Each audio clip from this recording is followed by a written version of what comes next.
Halo teman-teman, selamat datang di channel Pucin Novel Audio. Jangan lupa subscribe ya. Terima kasih.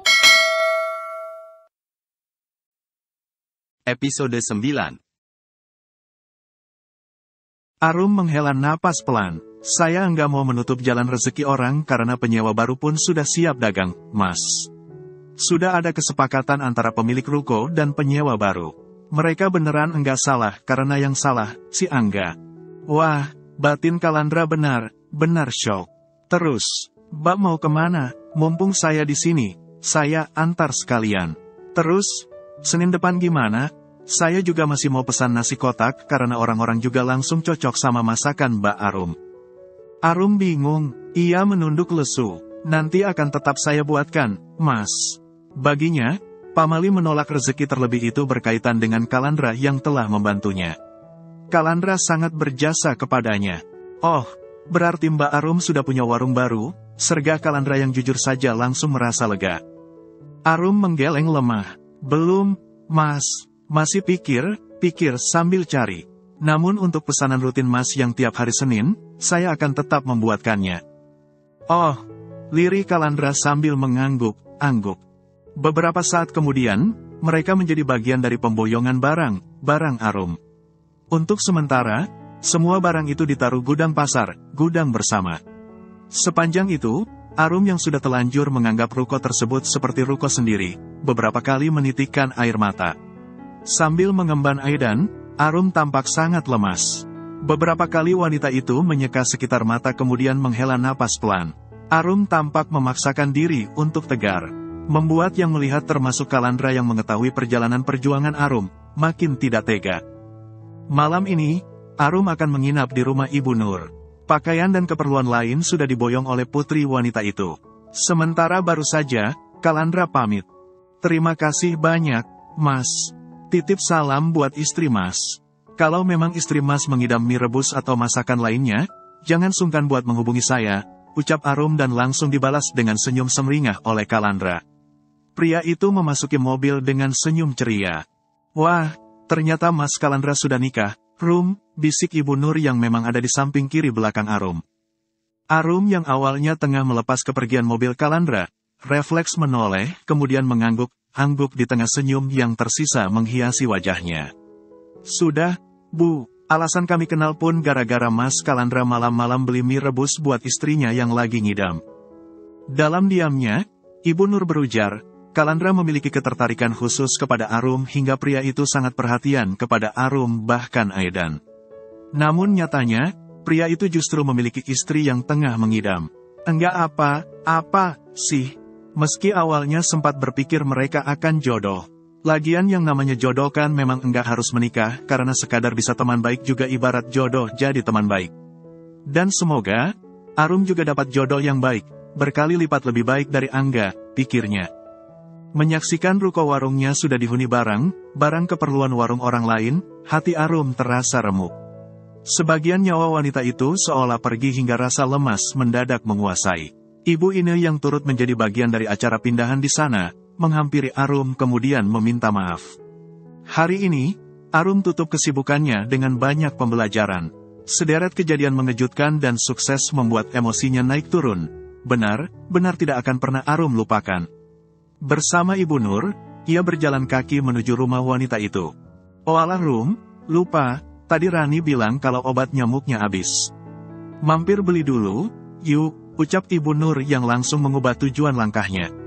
Ia memasuki salah satu toko yang letaknya tidak begitu jauh dari bekas warung Arum. Belum genap 30 menit di rumah Ibu Nur, Arum yang baru beres menyeka Aidan, dikabari Rani putri Ibu Nur, bahwa Supri datang mencari Arum. Ya sudah, Mbak, temui dulu, katanya penting banget. Dek Aidan biar aku yang jaga.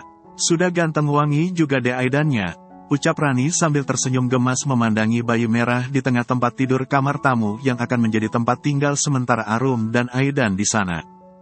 Arum yang juga langsung menyikapi kabar dari Rani dengan serius, bergegas memastikan. Jujur, ia heran, bingung, tapi juga khawatir dengan maksud kedatangan Supri. Namun Arum yakin, alasan utama Supri datang, masih berkaitan dengan Angga yang ditahan. Supri menunggu di bangku kayu yang ada di teras depan kediaman Ibu Nur. Pria yang sampai detik ini masih memakai kacamata hitam itu langsung tersenyum sumringah, dan tampak tidak sabar menyambut kedatangan Arum. Sebuah kenyataan yang langsung membuat Arum menyesal telah meluangkan waktunya untuk pria itu. Sebab Arum yakin, jika Supri sudah begitu pasti bukan kabar baik apalagi penting, melainkan untuk urusan terbilang sinting. "Rum," ucap Supri yang sudah sampai berdiri. Kedua tangannya saling usap di depan perut. Arum tidak menjawab dan memang sengaja tetap menjaga jarak terlebih, meski begitu, Supri tetap mendekat. "Daripada kamu tinggal di sini, aku siapkan kontrakan saja, ya," ucap Supri yang sampai berbisik-bisik. "Maksud kamu apa? Bilang begitu," balas Arum sinis. Supri menghela napas cepat, maju mendekat meski Arum juga kembali menjaga jarak. Wanita yang makin hari makin cantik itu menatapnya dengan tatapan galak layaknya biasa. "Rum, masa kamu masih enggak ngerti juga? Aku serius. Aku sayang kamu. Aku bakalan kasih kamu yang kamu mau," ucap Supri. Arum menggeleng tak habis pikir. "Kamu bicara kayak gitu sadar? Apa memang kesurupan? Urus istri sama anak kamu saja enggak becus, ini malah." "Ya ampun, Rum, urusan itu biarin aja. Yang penting kita sama seneng. Septi saja ketagihan sama servisanku," sergah Supri. "Hah?" Arum benar syok dan langsung tidak bisa berkata-kata. Apa yang baru saja Supri katakan tak ubahnya kabar sekaligus fakta yang teramat mengejutkan. "Iya, makanya kamu mau?" "Ya, aku janji, aku bakalan kasih kamu yang lebih spesial. Nanti kita ngontrak di sekitar terminal aja. Di sana kontrakannya jauh lebih bagus." Supri masih sibuk meyakinkan. Padahal Arum yang masih sangat syok, makin jijik kepada Supri bahkan Septi yang sudah pernah dengan Supri. Benar luar biasa. Luar biasa banget, kamu, Mas." "Aku sampai enggak bisa berkata, ucap Arum yang saking jijik sekaligus geregetan. Namun, ucapan tersebut terdengar sebagai pujian untuk Supri. Pria itu langsung tersenyum geer kemudian berdeham. "Ah, sebenarnya biasa saja, Rum. Sana, sini memang sibuk memuji aku. Padahal aku merasa biasa saja. Namun khusus buat kamu bakalan dapat yang paling spesial karena kamu memang sangat spesial buat aku, Rum. Wanita sesempurna kamu hanya pantas dicintai, Rum. Anggap saja yang goblok bisa-bisanya dia menyia-nyiakan kamu," ucap Supri menatap Arum penuh keseriusan. "Kamu dan Angga sama saja, Mas. Malahan Mas lebih goblok, tahu Angga goblok, masih saja jadi parasit di rumah tangganya. Heran, aku beneran heran. Ada orang enggak tahu malu sekelas Mas yang sekadar makan dan tinggal saja numpang, terus apa-apa serba minta sumbangan, tapi kelakuan Mas beneran nol besar," sadis Arum sambil bersedekap. "Kalau Mas berpikir aku mau sama Mas salah besar. Mas salah alamat, yang mau kerja saja aku tendang, apalagi yang modal rayuan dan kelakuan dakjal sekelas Mas. Ngaca, Mas. Lihat anak kamu sudah sebanyak itu. Malu, pantas Mas berjodoh sama yang sekelas Mbak Anggun. Kelakuan kalian nyaris kembar siam. Tak mau ada fitnah." Arum sengaja berteriak memanggil orang rumah. Karena bisa ia pastikan, lidah manusia tak tahu malu sekelas Supri jauh lebih berbahaya dari lidah ular berbisa.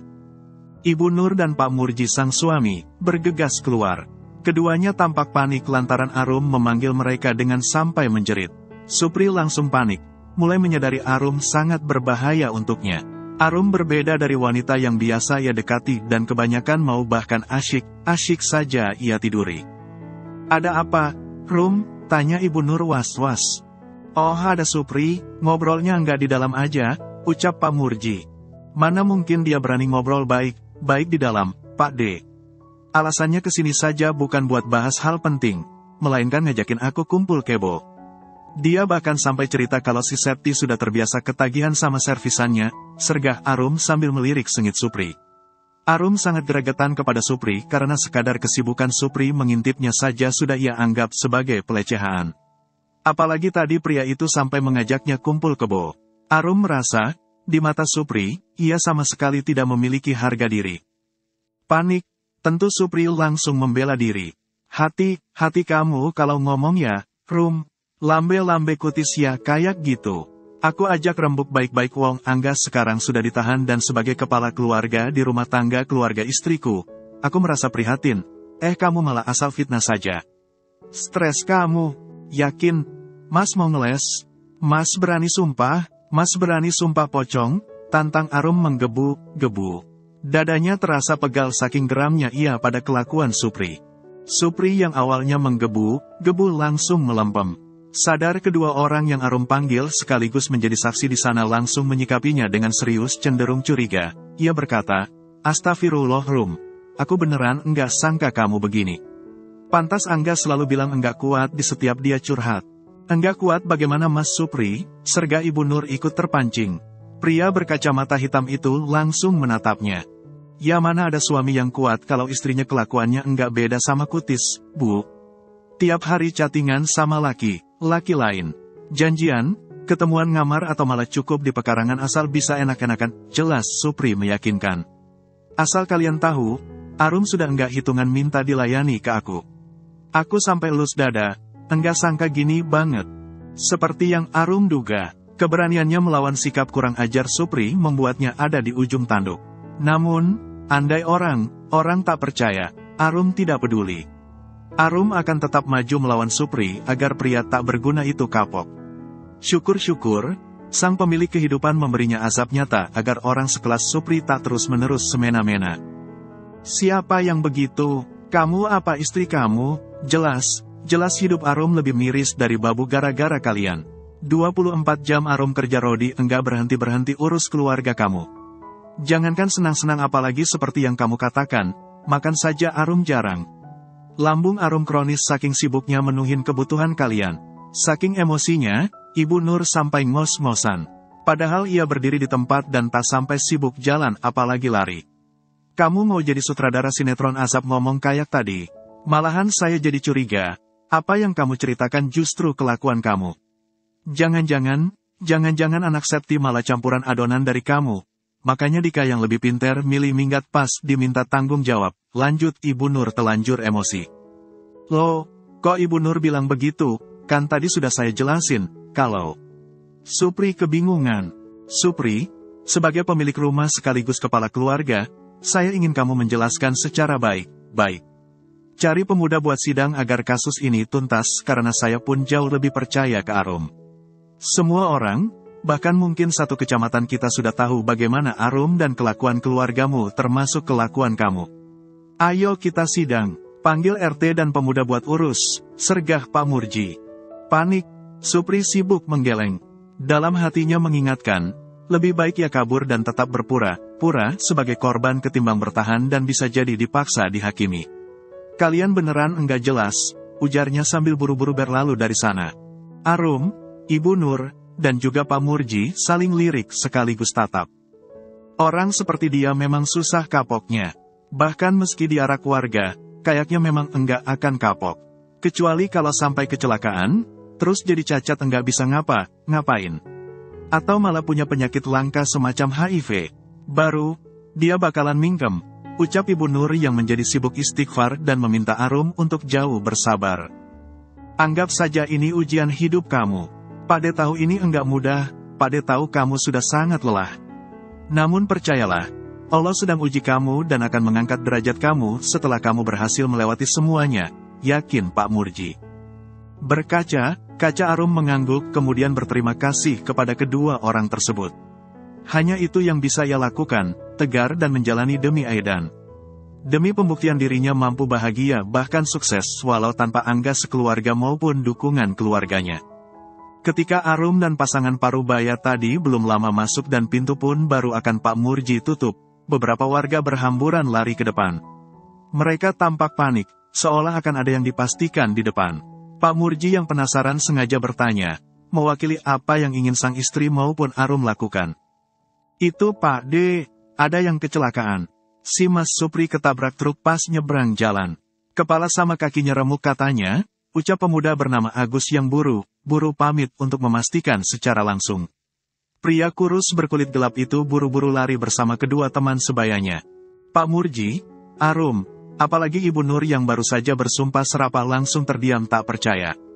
Hukuman bahkan azab bagi manusia seperti Supri benar ada. Bergegas mereka ikut memastikan setelah sebelumnya pamit pada Rani dan Riko, meminta keduanya untuk menjaga Aidan. Dan benar saja, di tengah suasana jalan raya depan bekas ruko warung Arum, truk yang menabrak Supri diamankan. Truk tersebut persis menepi di depan bekas warung Arum. Sementara Supri yang kepalanya boleh dikatakan pecah dan kaki kanannya pun remuk, masih meringkuk di pinggir jalan. Tubuh yang tak lagi memakai kacamata hitam hingga mata kanannya yang diperban kelihatan, menggeliat kesakitan tanpa sedikit pun suara bahkan sekadar rintihan yang benar-benar lirih. Merinding, Arum dan Ibu Nur yang tak sengaja bertatapan, refleks berpelukan. Ya Allah, azabmu benar-benar nyata. Batin Arum maupun Ibu Nur. Arum tak berani menatap Supri yang keadaannya sangat memprihatinkan. Dia yang selalu berulah dan baru saja memfitnahku dengan keji, ya Allah. Dalam hatinya, Arum terus merapal doa terbaik agar terhindar dari orang seperti Supri. Agar tujuan mulianya bahagia dan membuat Aidan menjadi orang sukses juga di Mudahlan. Malam ini, di kamar tamu kediaman Ibu Nur, Arum menghabiskannya dengan merenung. Mengenai apa yang terjadi pada Supri setelah semua yang pria itu lakukan.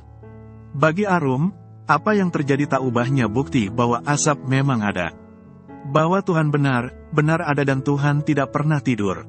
Arum percaya, asal semuanya didasari dengan niat baik, dan Arum juga melakukan yang terbaik tanpa kenal lelah, apapun yang Arum dapatkan, merupakan yang terbaik walau kadang kecewa itu tetap Arum rasa. Namun ketika Arum merenung, wanita itu akan menyadari kemudian kehilangan rasa kecewanya dan digantikan dengan rasa syukur. Sungguh tidak ada hasil yang mengkhianati usaha. Arum percaya itu. Buktinya, Arum masih bisa hidup berkecukupan walau ia harus kehilangan warungnya. Selain itu, Arum juga masih mendapatkan perhatian sekaligus pertolongan, meski keluarganya anti pada Arum hanya karena mereka menganggap Arum sebagai parasit rumah tangga. Keluarga Arum memang begitu. Mereka terlalu takut. Jerih payah yang Arum berikan mendadak ditarik, diminta kembali hingga mereka tak lagi memiliki apa-apa. Layaknya kini, Arum yang di keesokan paginya sengaja mengunjungi sang mamak, langsung menciptakan keresahan luar biasa di rumah gedong setengah permanen yang dikunjunginya. Seperti yang diceritakan sebelumnya, di rumah yang Arum renovasi besaran menggunakan hasil kerja kerasnya menjadi TKW di Hong Kong itu tak hanya dihuni Mamak dan Widi, adik Arum. Sebab semenjak Widi menikah, adik Arum yang jauh dari menghormati Arum itu memboyong mertua dan juga kedua adiknya tinggal di sana. Malahan beberapa saat lalu, Widi yang kebetulan membukakan pintu sudah anti-anti, bahwa di sana tidak ada kamar atau sekadar ruangan yang bisa Arum tempati. Arum langsung tidak berani masuk rumah dan memilih duduk di teras. Arum takut membuat keributan meski tentu saja, Arum berhak melakukannya karena yang membangun rumah saja dirinya. Selain itu, dulu yang membiayai sekolah Widi juga masih Arum. Baik Widi maupun Ibu Rusmini sang mamak tahu, Arum sudah bercerai dengan Angga. Keduanya juga sudah tahu semua kasus yang menimpa Arum termasuk mengenai Arum yang kehilangan warungnya akibat ulah Angga. Sebab, kabar semacam itu memang akan sangat cepat tersebar terlebih semenjak mereka tergabung dalam grup Wadesa yang akan mengabarkan kabar terkini di sekitar mereka. Ibaratnya, grup Wadesa ini tak kalah update dari akun gosip papan atas. Rumah yang Arum kunjungi tampak tak sekokoh ketika Arum meninggalkannya, sekitar 5 tahun lalu, bertepatan di hari pernikahannya dan Angga yang dilangsungkan sangat sederhana di sana. Dulu, Arum dan Angga hanya menjalani ijab kabul disaksikan oleh tetangga, kemudian dilanjutkan dengan acara syukuran semacam kenduri.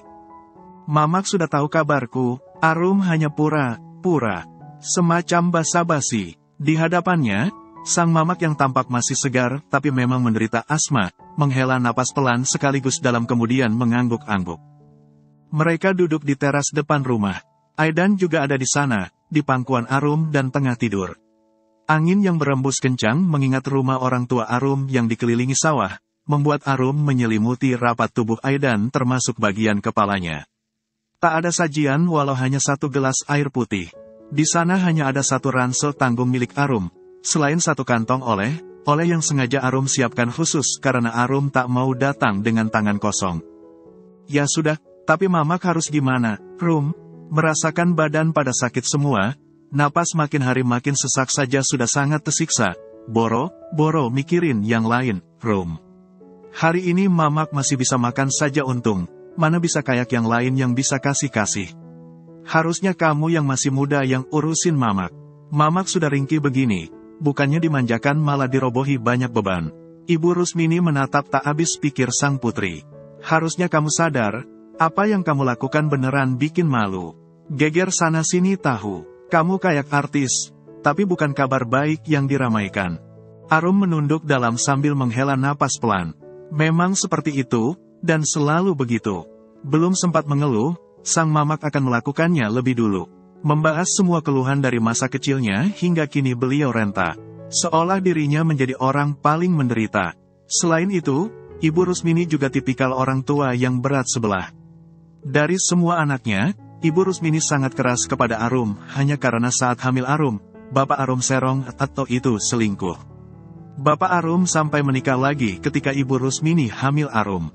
Dan meski setelah itu keduanya kembali rujuk hingga hadirlah Widi, luka di masa lalu itu tetap Ibu Rusmini lampiaskan kepada Arum hingga detik ini. Mamak nggak mau gendong Aidan, tanya Arum. Setega apapun keluarganya bahkan sang Mamak kepadanya, ia masih menyikapinya dengan sabar sekaligus santun. Sebenarnya, ia dan Angga nyaris sama. Mereka sama bukan anak pertama tapi menjadi tulang punggung keluarga. Hanya saja, semenjak menikah, Arum sengaja tak memberikan semua penghasilannya seperti saat ia belum menikah. Arum hanya memberikan sedikit dan meminta adik maupun kakaknya untuk lebih mandiri terlebih mereka sudah sama-sama berumah tangga. Dan mungkin karena itu juga, karena Arum tak memberi sebanyak sebelum menikah, Widi dan kakak Arum termasuk Ibu Rusmini menjadi kesal kepada Arum. Mau gendong gimana, sih? Anaknya saja lagi tidur. Lagian kamu kan tahu, Widi punya 3 anak dan tiap hari Mamak juga sudah capek urus mereka. Kamu kan tahu, Widi guru dan tiap hari ngajar. Paling kalau minggu atau hari libur, dia baru di rumah kayak sekarang. Itu pun pasti dia capek karena guru kan sibuk, balas Ibu Rusmini mengomel. Arum mengangguk paham. Ia kembali menelan pil pahit sebab musibah yang ia alami sama sekali tidak membuat keluarga bahkan ibunya sendiri peduli. Arum bahkan memilih pamit karena sadar, di sana lebih lama lagi akan membuatnya makin nelangsa. Ini ada sedikit uang buat Mamak. Jangan dikasih Widi, buat jaga kalau Mamak sakit. Oh iya, kesun, Rum. Ibu Rusmini hanya akan berterima kasih ketika diberi uang oleh Arum. Tanpa menanyakan keadaan atau setidaknya perasaan Arum, bahkan tempat tinggal Arum. Perhatian semacam itu dan merupakan hal paling wajar, sama sekali tidak Arum dapatkan. Bahkan sekelas Widi yang sampai Arum kuliahkan hingga menjadi guru juga apek, memilih bersembunyi di dalam rumah setelah sebelumnya sampai menutup rapat pintu agar Arum tidak masuk. Malahan, perhatian hangat Arum dapatkan dari tetangga di sana. Mereka tak hanya menanyakan kabar Arum maupun Aidan. Karena mereka sampai mengajak Arum mampir, menyuguhi Arum makan walau dengan lauk sederhana. Setelah hampir setengah hari pulang ke desanya, Arum yang kembali ke kediaman Ibu Nur menggunakan jasa ojek, dihadapkan pada keberadaan Anggun dan Ibu Sumini. Mereka tak hanya datang berdua karena anak Anggun juga datang dalam formasi lengkap. Di teras rumah Ibu Nur yang juga sudah dijaga Ibu Nur, Anggun dan sang mamah menatap marah Arum. Keduanya seolah ingin menghabisi Arum hidup-hidup, detik itu juga. Sudah aku duga, kamu langsung bahagia di atas penderitaan kami, Rum, tegas Anggun. Jalan santai mirip turis, setelah kamu menghancurkan keluarga kami. Kelakuanmu beneran jahanam. Di sebelah Anggun, Ibu Sumini yang mengemban cantik, hanya diam. Namun berbeda dari biasanya, kini kedua mata wanita itu tampak sembam. Terlepas dari raut wajahnya yang juga diselimuti duka mendalam. Arum diam mengamatinya tanpa menggubris ucapan Anggun yang sudah dipastikan hanya akan membuat mental Arum makin tidak baik-baik saja. Menatap Arum dengan amarah yang sudah membuatnya ingin menghabisinya detik itu juga, Anggun berkata, sekarang kalau sudah begini, siapa yang mau tanggung jawab? Siapa yang mau mengurus keluargaku sementara Angga yang biasa melakukannya malah kamu penjarakan? Anggun sampai menjerit sementara kedua tangannya mengepal sangat kencang di depan perut. Bersambung dulu ya teman-teman.